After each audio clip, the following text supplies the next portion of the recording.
Hello my dear students, मैं हूँ Meenakshi from VM academy. In physics mom education channel में आप सभी का स्वागत है।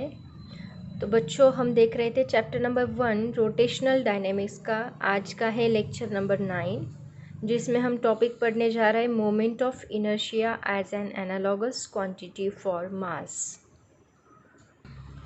लेकिन इसके पहले मैं आपको बता दूं, इसके पहले के सभी लेक्चर्स आप लोग ठीक से देखो, ठीक से सुनो, तभी आपको ये लेक्चर समझ में आएगा।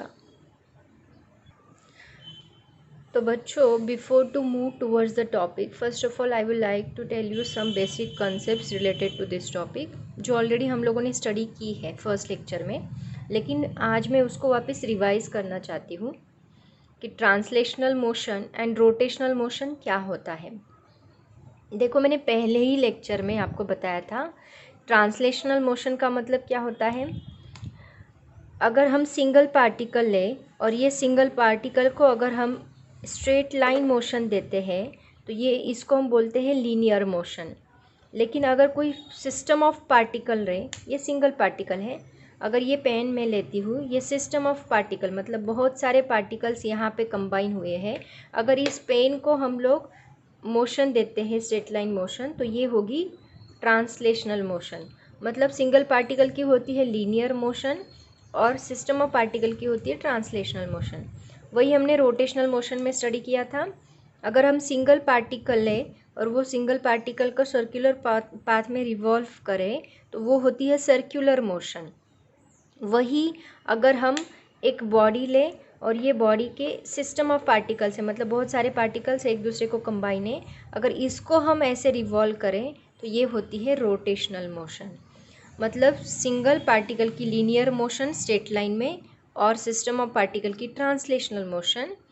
सिंगल पार्टिकल की सर्कुलर मोशन होती है along the circumference of the circle और सिस्टम ऑफ पार्टिकल्स की होती है रोटेशनल मोशन। तो ये दोनों का हम लोग इस टॉपिक में बहुत ज़्यादा यूज़ करने वाले हैं, इसीलिए मैंने आपको पहले ये दो टॉपिक्स क्लियर किए। तो बच्चों, अपने टॉपिक का नाम है moment of inertia as an analogous quantity for mass. तो ये टॉपिक स्टडी करने से पहले एक्चुअल में मास क्या होता है वो हम लोग आज स्टडी करेंगे। मास की डेफिनेशन अगर मैं आपको पूछूं तो तुरंत आप बोलोगे मुझे, जो आपने 8, 9, 10 में स्टडी की है। क्या है definition of mass? The quantity of matter possessed by the body is called as mass. लेकिन आज मैं ये डेफिनेशन नहीं बताने वाली आपको, आज मैं थोड़ी अलग डेफिनेशन बताने वाली हूँ। देखो बच्चों, यहाँ पे इस बॉडी को जब हम फोर्स अप्लाई करते हैं तो ये बॉडी मूव होती है। कंसिडर करो, ये बहुत ही लाइट वेट बॉडी है, इसका वेट बहुत ही कम है, मतलब इसमें क्वांटिटी ऑफ मैटर बहुत ही कम है, ऐसे हम लोग कंसिडर करते हैं। तो जब हम इसको फोर्स अप्लाई करेंगे, अगर क्वांटिटी ऑफ मैटर कम होगा तो ये बॉडी हमें बिल्कुल भी अपोज नहीं करेगी। अपोज नहीं करेगी तो हमें कम फोर्स लगाने की ज़रूरत पड़ेगी। इसका मतलब क्वांटिटी ऑफ मैटर अगर ज़्यादा है तो अपोजिशन ज़्यादा है, क्वांटिटी ऑफ मैटर कम है तो अपोजिशन कम है। इसका मतलब हम क्या बोल सकते हैं कि ये बॉडी के अंदर से जो एक प्रॉपर्टी है जो अपोज करने का काम कर रही है, वो कौन सी है? वो है क्वांटिटी ऑफ मैटर, और उसी प्रॉपर्टी का नाम क्या है? That is called as mass. तो मास की एक अलग डेफिनेशन हम लोग आज स्टडी करने वाले हैं। मास की डेफिनेशन क्या है? द कैरेक्टरिस्टिक्स और property of a body which oppose the force when we apply on it is called as mass. ये डेफिनेशन है, या फिर हम लोग फॉर्मूले का यूज़ करके भी इसको स्टडी कर सकते हैं। हमें पता है फोर्स क्या होता है, हमेशा डायरेक्टली प्रोपोर्शनल होता है एक्सेलरेशन को। इस बॉडी को अगर हम वेलोसिटी अप्लाई करें तो वेलोसिटी जितनी ज़्यादा उतना एक्सेलरेशन ज़्यादा, एक्सेलरेशन जितना ज़्यादा उतना फोर्स ज़्यादा। इसका मतलब force is directly proportional to acceleration. Acceleration increase हुआ, इसका मतलब फोर्स इंक्रीज, फोर्स की वजह से एक्सेलरेशन बढ़ रहा है ना। इसका मतलब ये दोनों एक दूसरे को डायरेक्टली प्रोपोर्शनल है।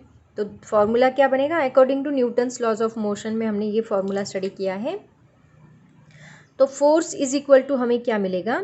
कांस्टेंट इनटू, जब हम डायरेक्टली प्रोपोर्शनल का साइन निकालते हैं तो वहाँ पे हमें कांस्टेंट लेना ज़रूरी है, तो मैंने यहाँ पे कांस्टेंट लिया, कांस्टेंट इनटू एक्सेलरेशन। और न्यूटन ने यहाँ पे कौन सा फॉर्मूला लिया है, यहाँ पे क्या लिया है, कांस्टेंट। एज अ कांस्टेंट उन्होंने मास इनटू एक्सेलरेशन, बहुत फेमस फॉर्मूला है, सबको पता है, force is equal to mass into acceleration. तो यहाँ पे ये जो कांस्टेंट चीज़ कौन सी है, मास। ऑब्वियसली ये बॉडी को आप रोटेट कर रहे हो, इस बॉडी का मास तो चेंज नहीं होगा, वो एज इट इज़ रहेगा। इसका मतलब यहाँ पे मास ये कांस्टेंट चीज़ है जो बिल्कुल भी चेंज नहीं होगे, चाहे आप बॉडी को कितना भी एक्सेलरेट कर लो। तो यहाँ पे मास की डेफिनेशन क्या बनेगी, देखो, mass is equal to this A will be transfer to this side, obviously it will divide, so M is equal to force divide by acceleration. आ गया फॉर्मूला। मतलब एक ऐसी क्वांटिटी, एक ऐसी कैरेक्टरिस्टिक्स है बॉडी की जो कि इस फोर्स को अपोज करने का काम कर रही है, उसी को हम लोग बोलते हैं मास ऑफ दैट बॉडी। ये डेफिनेशन है मास की। तो इसी को फिजिक्स की लैंग्वेज में एक दूसरा नाम दिया गया, मास को एक दूसरा नाम दिया गया, और वो नाम था इनर्शिया, जो बहुत बार हम लोग यूज़ करते हैं। तो इनर्शिया का मतलब क्या है, एक बॉडी की इनहरेंट प्रॉपर्टी, इनहरेंट मतलब इनबिल्ट है, जो बाहर से नहीं डाली है। मास हम लोग बाहर से डालते बॉडी में नहीं, वो बॉडी में ऑलरेडी मास होता है। तो बॉडी की एक इनहरेंट प्रॉपर्टी है जो कि उसी पोजीशन में रहना चाहती है, उसी पोजीशन में रहना चाहती है। मतलब अगर ये बॉडी रेस्ट पोजीशन में है तो इसको रेस्ट पोजीशन में ही रहना है। ये बॉडी यहाँ से तब तक नहीं हिलेगी जब तक कोई एक्सटर्नल फोर्स आके इसको नहीं हिलाता। जैसे कि हमें सोना है, मम्मी उठाती है, हमें सोना ही है, हमारी बॉडी अभी रेस्ट पोजीशन में है, तो हमको उठना नहीं है जब तक मम्मी नहीं उठाती। वैसे ही ये बॉडी का है, उसको उसी पोजीशन में रहना है। क्यों? क्योंकि बॉडी का इनर्शिया क्या कर रहा है, उसको अपोज करने का काम कर रहा है। बॉडी के अंदर जो प्रॉपर्टी है, जो कैरेक्टरिस्टिक है, जो इनहरेंट है, इनबिल्ट है, मतलब वो बॉडी का मास, वो क्या कर रहा है, अपोज करने का काम कर रहा है। ऐसे ही ये हो गया रेस्ट का, ऐसे ही होगा मोशन में। अगर कंसीडर करो ये बॉडी मोशन में है, तो ये बॉडी मोशन में तब तक रहेगी जब तक कोई एक्सटर्नल फोर्स आके उसको नहीं रुकाता। फॉर एग्ज़ाम्पल हम गाड़ी में बैठे हैं, गाड़ी में बैठने के बाद हमारी बॉडी मोशन में होती है, और जब तक हम लोग बॉडी को नहीं रुकाते तब तक कोई ड्राइवर जब ब्रेक लगाता है तब हमारी बॉडी आगे जाती है। क्यों आगे जाती है? क्योंकि हमारी बॉडी को उसी पोजीशन में रहना है, वो अपोज करने का काम कर रही है। लेकिन ब्रेक लगाने की वजह से एक्सटर्नल फोर्स लगा और बॉडी रुक गई, बट उसने अपोज किया, उसकी वजह से वो आगे झुकी, ऐसा उसका मीनिंग है। तो ये जो उसकी प्रॉपर्टी है अंदर की इनहरेंट, उसी पोजीशन में रहने की, चेंज को अपोज करने की प्रॉपर्टी को हम इनर्शिया बोलते हैं। What is called? चेंज को अपोज करने की प्रॉपर्टी को हम क्या बोलते हैं? इनर्शिया बोलते हैं। और उसी का दूसरा नाम, कौन सी प्रॉपर्टी अपोज करती है? Quantity of matter. और क्वांटिटी ऑफ मैटर ही क्या होता है? It is called as mass. लेकिन ये जो दो चीज़ें हैं, मास एंड इनर्शिया, ये किस में है? It is in translatory motion. Translatory motion में इसको हम मास बोलेंगे, रोटेटरी मोशन में इसको दूसरा नाम है। ट्रांसलेटरी मोशन में इसको कहा जाता है इनर्शिया और मास। क्योंकि देखो ये बॉडी है, ये बॉडी के ऊपर जब मैं फोर्स अप्लाई करूँगी तो ये पूरी की पूरी बॉडी यहाँ से मूव हो रही है, यहाँ से पूरी की पूरी बॉडी मूव हो रही है। इसका मतलब पूरे मास के ऊपर फोर्स अप्लाई हो रहा है। लेकिन रोटेशनल मोशन में ऐसे नहीं होता, बॉडी के पूरे मास के ऊपर फोर्स अप्लाई नहीं होता। कैसे, वो मैं आपको बताती हूँ। बस आप इतना याद रखो, मास और इनर्शिया ट्रांसलेटरी मोशन में कहा जाता है। रोटेशनल मोशन में सिर्फ मास और इनर्शिया नहीं होता, वहाँ पे और एक क्वांटिटी ऐड होती है। वो कौन सी, वो मैं आपको बताती हूँ। लेकिन उसके पहले हम जान लें कि फोर्स और टॉर्क के बीच में क्या डिफरेंस है। देखो, ट्रांसलेटरी मोशन में होता है फोर्स और रोटेशनल मोशन में होता है टॉर्क। फोर्स मतलब सिंगल फोर्स, टॉर्क मतलब couple of force. Couple of force मतलब दो फोर्सेस, दो इक्वल एंड अपोजिट फोर्सेस, उसको हम बोलते हैं कपल ऑफ फोर्स। और यहाँ पे सिंगल फोर्स से भी बॉडी हिल जाएगी स्ट्रेट पोजीशन में। मतलब ये देखो डिफरेंस बताती हूँ। ये बॉडी है, इसको मैंने सिंगल फोर्स अप्लाई किया, सिंगल फोर्स अप्लाई करने के बाद बॉडी स्ट्रेट पोजीशन में मूव हो रही है, ओके। लेकिन अगर मुझे इस बॉडी को रोटेट करना है तो सिंगल फोर्स नहीं चलेगा, मुझे दो फोर्सेस अप्लाई करने होंगे। इसको अगर मुझे रोटेट करना है तो दो फोर्सेस अप्लाई करने होंगे। एक फोर्स मैं इस डायरेक्शन में लगाऊंगी, एक फोर्स मैं इस डायरेक्शन में लगाऊंगी। देखो, जब इक्वल एंड अपोजिट फोर्सेस में लगाती हूँ तो बॉडी क्या होती है, रोटेट होती है। तो ये हो गया टॉर्क। अगर मैंने सिंगल फोर्स लगाया तो बॉडी आगे गई, तो ये हो गया फोर्स। इसको हम बोलेंगे बॉडी ट्रांसलेटरी मोशन में है। जब मैंने दो फोर्सेस लगाए इक्वल, ये देखो, ये इस साइड में लग रही हो, ये इस साइड में लग रहा है, डायरेक्शन दोनों की चेंज है, इसलिए बोलते हैं इक्वल एंड अपोजिट फोर्सेस। तो जब मैं इसको ऐसे फोर्स लगाती हूँ तो बॉडी क्या करती है, रोटेशनल मोशन करती है। और इसी चीज़ को हम लोग बोलते हैं टॉर्क। टॉर्क का मतलब इक्वल एंड अपोजिट फोर्सेस, दो फोर्सेस जो इक्वल है एंड अपोजिट है। इसका मतलब बॉडी को जब आपको रोटेट करना है तो दो फोर्सेस की ज़रूरत होती है। दो फोर्सेस की ज़रूरत होती है, मतलब कपल ऑफ फोर्स की ज़रूरत होती है। और इसीलिए हम लोग इसको फोर्स नहीं बोलते। रोटेशनल मोशन में हमेशा टॉर्क होता है, ट्रांसलेटरी मोशन में हमेशा फोर्स होता है। और टॉर्क का, जैसे फोर्स का फॉर्मूला क्या है, मास इनटू एक्सेलरेशन है। टॉर्क का फॉर्मूला क्या होता है, एक force into perpendicular distance, force into perpendicular distance, जिसको हम लोग बोलते हैं आर से डिनोट करते हैं। मतलब परपेंडिकुलर डिस्टेंस मतलब बॉडी यहाँ से, सपोज यहाँ से ऐसे रोटेट हो रही है तो ये एक्सिस है, एक्सिस ऑफ रोटेशन है। यहाँ पे ये बॉडी का एक्सिस ऑफ रोटेशन है, तो ये एक्सिस से परपेंडिकुलर डिस्टेंस, ये डिस्टेंस को हम लोग बोलते हैं परपेंडिकुलर डिस्टेंस। तो यहाँ पे torque is equal to force into perpendicular distance. ये डिस्टेंस बहुत मैटर करता है। कैसे, वही हम नेक्स्ट टॉपिक में स्टडी करने वाले हैं। तो ये टॉर्क ऑफ, ये 11th में हम लोगों ने ऑलरेडी स्टडी किया है, बट मैंने रिवाइज किया क्योंकि हम लोग यहाँ पे उसको यूटिलाइज करने वाले हैं, इसलिए। तो देखो बच्चों, मैंने अभी अभी आपको बताया कि ट्रांसलेटरी मोशन में जो अपोज करती है चेंज को, उस प्रॉपर्टी को हम लोग बोलते हैं इनर्शिया। ये डेफिनेशंस मैंने बताई है, बट मैंने लास्ट में नोट्स देने वाली हूँ, उसमें मैंने सभी डेफिनेशंस लिखी है अच्छे से। तो डोंट वरी, लिखो मत इसको, अभी बस आप सुनो, जो मैं बता रही हूँ उसको अंडरस्टैंड करने की कोशिश करो। तो उसको बोलते हैं inertia in translatory motion. But rotational motion में जो चीज़ अपोज करने का काम करती है उसको बोला जाता है मोमेंट ऑफ इनर्शिया, और उसको हम डिनोट करते हैं कैपिटल आई से। तो मोमेंट ऑफ इनर्शिया मतलब क्या, बॉडी की एक इनहरेंट प्रॉपर्टी, इनहरेंट कैरेक्टरिस्टिक्स। देखो यहाँ पे इनहरेंट वर्ड यूज़ करना बहुत ज़रूरी है। इनहरेंट का मतलब होता है अंदरूनी, जो ऑलरेडी उसके अंदर है, उसको हम बाहर से नहीं डाल रहे। तो ये इनहरेंट कैरेक्टरिस्टिक्स है बॉडी की रोटेटिंग सिस्टम की। कौन सी सिस्टम की, जो रोटेट हो रही है उस सिस्टम की। उसको रोटेट ही होना है, मतलब इसको एक बार रोटेशन दिया तो इसको रोटेट ही होना है। कब तक रोटेट होना है, जब तक उसको कोई बाहर का फोर्स आके रुकाता नहीं, तब तक ये रोटेट होते रहेगी। तो बॉडी की एक इनहेरेंट कैरेक्टरिस्टिक्स है रोटेटिंग सिस्टम की, पार्टिकल की, due to which it cannot change its condition of rotational motion. उसकी अंदर की प्रॉपर्टी जिसकी वजह से उसको रोटेशनल मोशन चेंज नहीं करना है, अपोज करना है चेंज को, उसी को हम लोग बोलते हैं मोमेंट ऑफ इनर्शिया।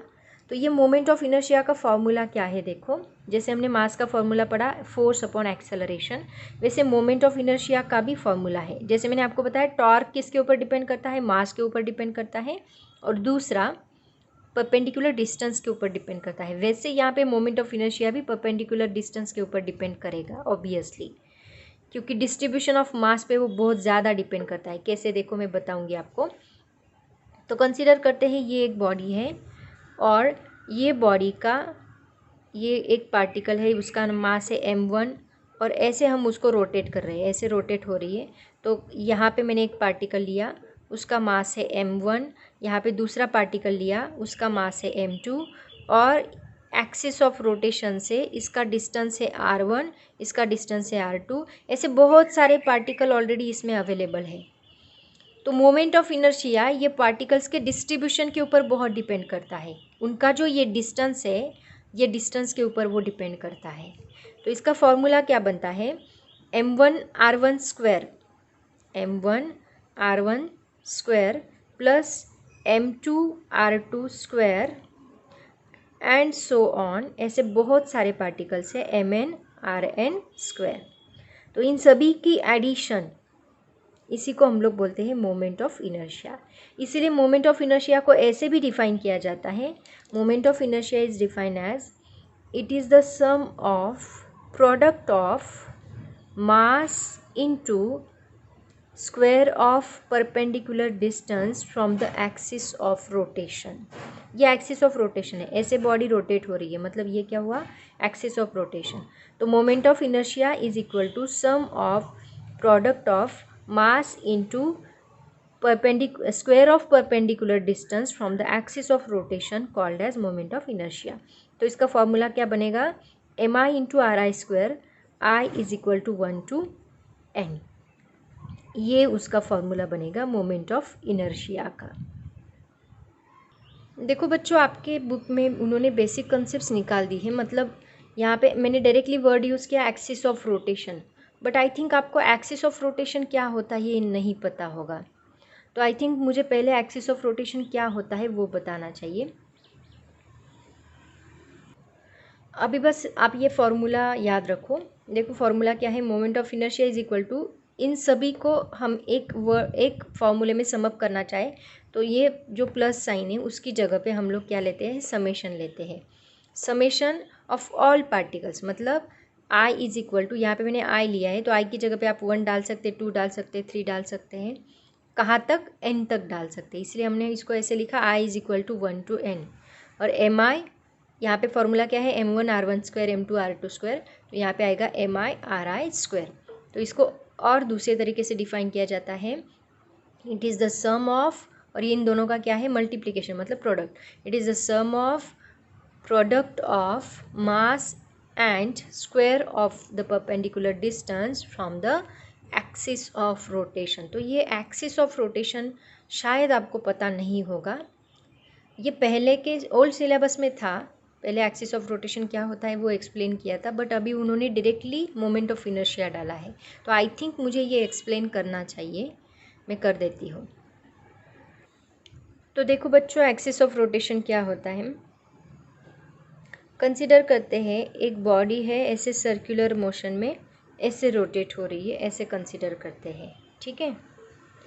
तो देखो अगर मैं बॉडी का यहाँ का पार्टिकल कंसिडर करूँ तो ये पार्टिकल ऐसे रोटेट हो रहा है। अगर मैं यहाँ का पार्टिकल कंसिडर करूँ तो ये पार्टिकल ऐसे रोटेट हो रहा है। अगर मैं यहाँ का पार्टिकल कंसिडर करूँ तो ये पार्टिकल ऐसे रोटेट हो रहा है। मतलब ये जो सर्कल है इसका सेंटर यहाँ पे आएगा, इसका सेंटर यहाँ पे आएगा और इसका सेंटर यहाँ पे आएगा, और ये सभी सर्कल्स के सेंटर को मैं कनेक्ट कर दूँ तो यहाँ पे मुझे एक ऐसा एक्सिस मिलेगा। ये सभी सर्कल्स के सेंटर को अगर हम कनेक्ट कर दें तो यहाँ पे मुझे एक एक्सिस मिलेगा, और इसी एक्सिस को हम लोग क्या बोलते हैं, एक्सिस ऑफ रोटेशन। मतलब बॉडी के सभी पार्टिकल जिस एक्सिस के अराउंड रोटेट हो रहे हैं उसी एक्सिस को हम लोग बोलते हैं एक्सिस ऑफ रोटेशन।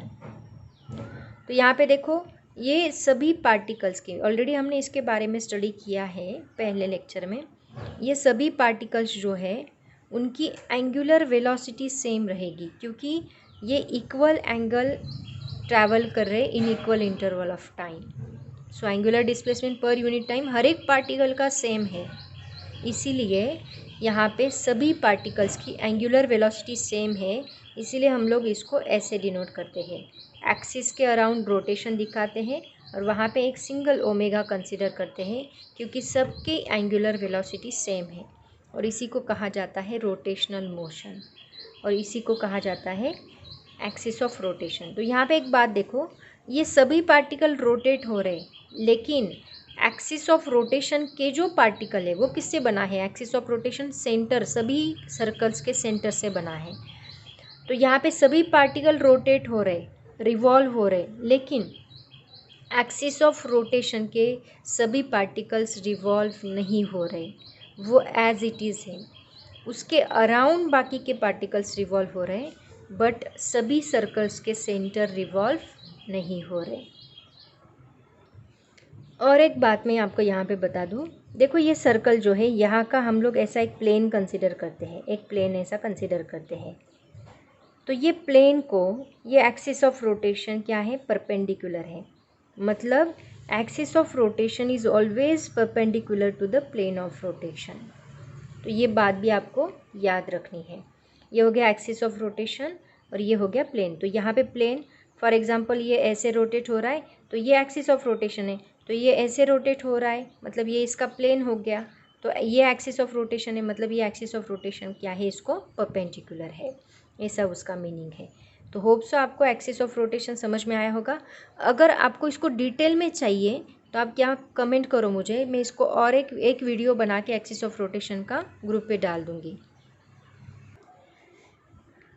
तो मोमेंट ऑफ इनर्शिया देखो, मोमेंट ऑफ इनर्शिया का फॉर्मूला है I is equal to summation of I is equal to 1 to n MI/RI²। उसका SI यूनिट है किलोग्राम मीटर स्क्वायर, मास का आएगा किलोग्राम, यहाँ पे रेडियस डबल है इसका मतलब मीटर स्क्वायर आएगा, डायमेंशन आएगा, रेडियस डबल है तो L2 आएगा, मास सिंगल है तो M1 आएगा और टाइम है ही नहीं तो T0 आएगा। तो ये इसका dimension, SI unit end moment of inertia का फॉर्मूला।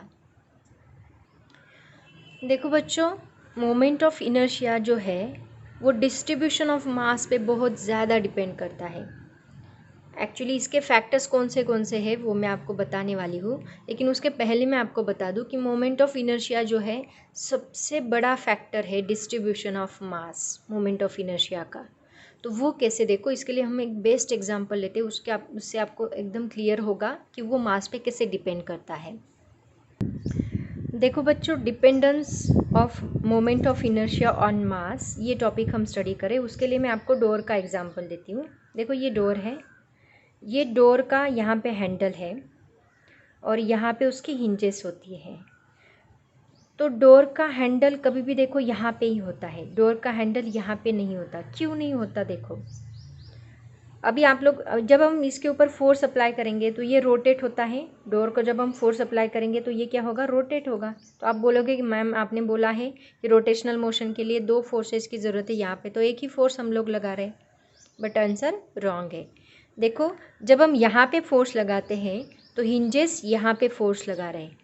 इसका मतलब जब हम इस डायरेक्शन में फोर्स लगा रहे हैं, डोर को ऐसे ओपन कर रहे हैं, तो हिंजेस इस डायरेक्शन में फोर्स लगाने का काम कर रहे हैं, अपोजिट डायरेक्शन में फोर्स लगाने का काम। मतलब यहाँ का फोर्स और यहाँ का फोर्स कपल ऑफ फोर्स बन गया। इसका मतलब यहाँ पे भी इक्वल एंड अपोजिट फोर्सेस लग रहे हैं। इसका मतलब यहाँ पे टॉर्क अप्लाई हो रहा है और रोटेशनल मोशन कर रहा है डोर। तो हम बात कर रहे थे डिपेंडेंस ऑफ मास की। तो यहाँ पे देखो ये जो हैंडल है वो हमेशा यहाँ पे ही होता है। कभी आपने यहाँ पे हैंडल नहीं देखा होगा किसी डोर का। तो यहाँ पे क्यों होता है, देखो जब हम इससे दूर जाएंगे तो हमें कम फोर्स लगाने की ज़रूरत पड़ेगी। ये उसका एक्सिस ऑफ रोटेशन हो गया, राइट ना। डोर के सभी पार्टिकल कौन से एक्सिस के अलॉन्ग रोटेट हो रहे हैं, ये एक्सिस के अलॉन्ग रोटेट हो रहे हैं। इसका मतलब ये उसका एक्सिस ऑफ रोटेशन हो गया। तो यहाँ पे ये जो परपेंडिकुलर डिस्टेंस है, तो ये जो परपेंडिकुलर डिस्टेंस है, ये परपेंडिकुलर डिस्टेंस का स्क्वायर और ये डोर का मास, ये अगर हम चेंज कर दें परपेंडिकुलर डिस्टेंस, सपोज ये हैंडल यहाँ से यहाँ हम लोग लेके आए, तो देखो यहाँ पे इतना जो मास है, यहाँ से इतना मास, इस साइड का मास उसके अंदर नहीं आएगा, सिर्फ इस साइड का मास आएगा। मतलब आधा ही मास रहेगा डोर का, आधा ही क्वांटिटी ऑफ मैटर पोजेस करेगा डोर। इसका मतलब हम इधर आए तो हमें ज़्यादा फोर्स लगाने की ज़रूरत पड़ेगी, अगर हम दूर गए तो हमें कम फोर्स लगाने की ज़रूरत पड़ेगी। इसका मतलब क्या कि यहाँ पे जो ये परपेंडिकुलर डिस्टेंस है, इसके ऊपर डोर का मास डिपेंड है और इस मास के ऊपर ही मोमेंट ऑफ इनर्शिया डिपेंड है। क्योंकि अगर हम नज़दीक आए तो मोमेंट ऑफ इनर्शिया ज़्यादा बढ़ जाएगा और हमें ज़्यादा फोर्स लगाने की ज़रूरत पड़ेगी, अंदर से उतना ज़्यादा फोर्स वो लगाएगा, ऐसा उसका मीनिंग है, क्योंकि परपेंडिकुलर डिस्टेंस कम हो गया। ओके, तो यहाँ पे मास के ऊपर बहुत ज़्यादा डिपेंड करती है क्वांटिटी, ऐसा उसका मीनिंग है। मतलब moment of inertia distribution of मास पे डिपेंड है, क्योंकि यहाँ पे मास कहाँ डिस्ट्रीब्यूटेड है उसके ऊपर वो डिपेंड है। देखो और एक एग्जांपल हम लेते हैं डिस्ट्रीब्यूशन ऑफ मास का।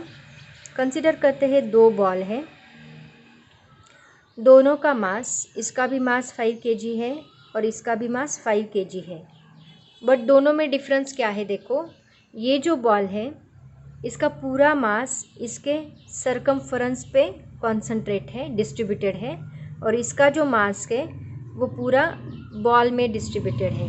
मतलब सभी पार्टिकल्स यहाँ पे ऐसे हैं और यहाँ के सभी पार्टिकल का डिस्टेंस सेम है फ्रॉम द सेंटर, सबका डिस्टेंस आर ही है, लेकिन यहाँ पे हर एक पार्टिकल का डिस्टेंस अलग अलग है। कोई पार्टिकल इतना ही डिस्टेंस पे, कोई पार्टिकल इतने डिस्टेंस पे, कोई पार्टिकल इतने डिस्टेंस पे, तो दोनों का डिस्टेंस अलग अलग है।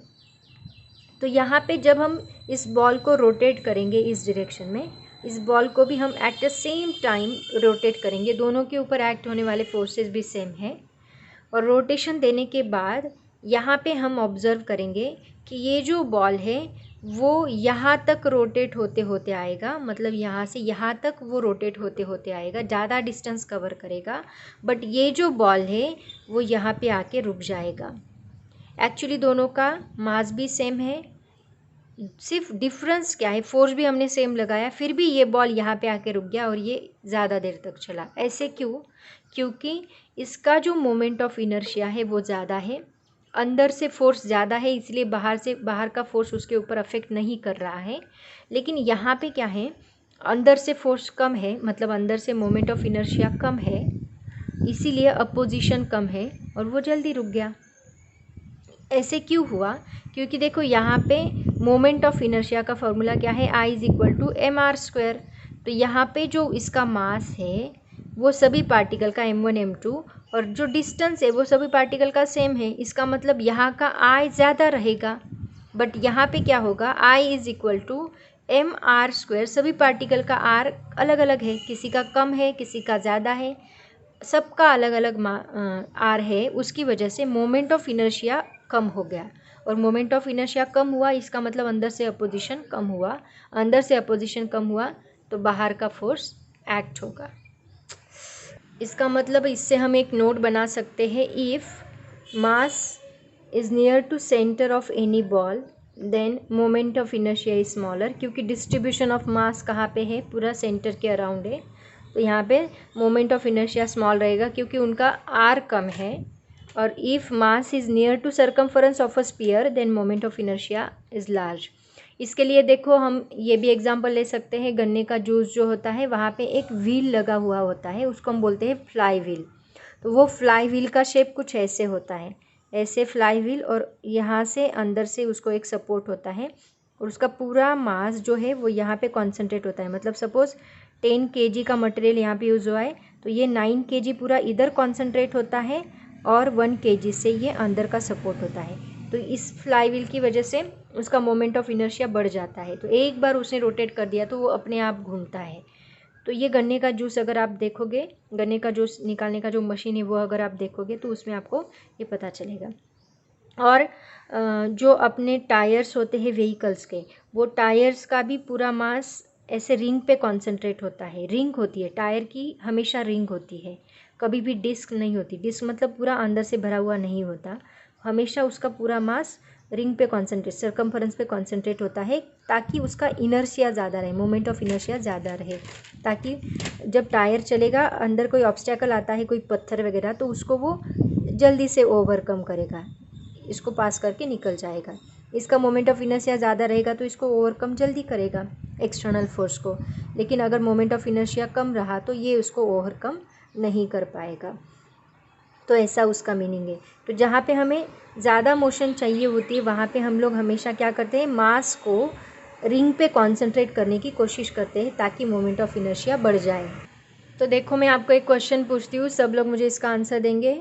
Y riding a ring is more comfortable than riding a disc? बोलो सब लोग answer. Because in ring the whole mass of the body is concentrated along the circumference of the circle, but in disc the mass of the body is concentrated near the center। तो अगर centre के पास उसका मास है, इसका मतलब moment of inertia कम होगा और ring में मोमेंट ऑफ इनर्शिया ज़्यादा होगा, इसीलिए riding a ring is more comfortable than riding a disc. इसलिए हम लोग टायर को भी रिंग यूज़ करते हैं हमेशा। So this is the main reason behind this. Copy कर लो। यह है पेज नंबर 43, पेज नंबर 44,